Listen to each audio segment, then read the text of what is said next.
চট্টগ্রামে টানা বৃষ্টিতে জলাবদ্ধতায় চরম দুর্ভোগে পড়েছেন নগরবাসী। জলাবদ্ধতা নিরসনে নেওয়া প্রকল্পের কাজ চললেও নগরীর বিভিন্ন নিচু এলাকায় তেমন কোনো সুফল মিলছে না। এদিকে বঙ্গোপসাগরে লঘুচাপ ও মৌসুমী বায়ুর প্রভাবে আগামী দুদিনও ভারী বৃষ্টির পূর্বাভাস দিয়েছে আবহাওয়া অফিস। এই অবস্থায় জলাবদ্ধতার অভিশাপ থেকে আপাতত মুক্তি মিলছে না নগরবাসীর। হার না মানা হার অফার। সর্বনিম্ন 10,000 টাকা রেমিটেন্স নগদে পাঠালে থাকছে স্বর্ণের হার জেতার সুযোগ। রাতভর থেমে থেমে বৃষ্টি, ভোর থেকে বাড়ে এর তীব্রতা। সোমবার সকালে পানিতে থই থই বন্দরনগরীর বেশিরভাগ নিচু এলাকা।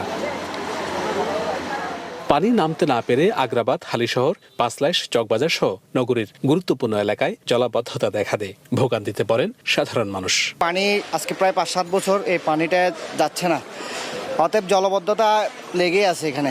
সরকার থেকে যদি আমাদেরকে যদি কিছু খারাপ করা হয়, এগুলো রাস্তার জন্য গরিব দুঃখীদের জন্য ভালো হবে। চলাচল সব বন্ধ হয়ে গেছে, ধরেন না ওইখানে তো কোনো গাড়ি ঘোড়া ঢুকতেছে খাচ্ছে না, ফাল্লা ভাড়া দায়া ভাড়া বেশি কষ্ট হয়। লাইক আমরা ভার্সিটিতে যাই, তো আমাদেরকে অনেক দুর্ভোগ পোহাতে হয়। প্রকল্পের কাজ প্রায় শেষের দিকে। সিটি কর্পোরেশনও বিভিন্ন সময় নালা খাল সংস্কারের মাধ্যমে পানি নিষ্কাশনে কাজ করে। তবু বৃষ্টি হলে জলাবদ্ধতার অভিশাপ থেকে কেন মুক্তি মিলছে না নগরবাসীর?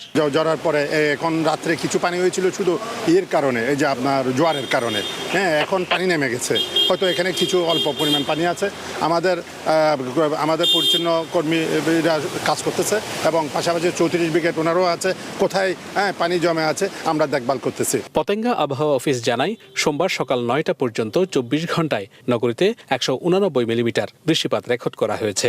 লঘুচাপ ও মৌসুমী বায়ুর প্রভাবে এই বৃষ্টি আরও দুদিন থাকতে পারে বলে তথ্যে জানানো হয়। এ অবস্থায় জলাবদ্ধতার দুর্ভোগ দীর্ঘায়িত হওয়ারও আশঙ্কা নগরবাসীর। Shahnaz Riton, one news, Chittagong.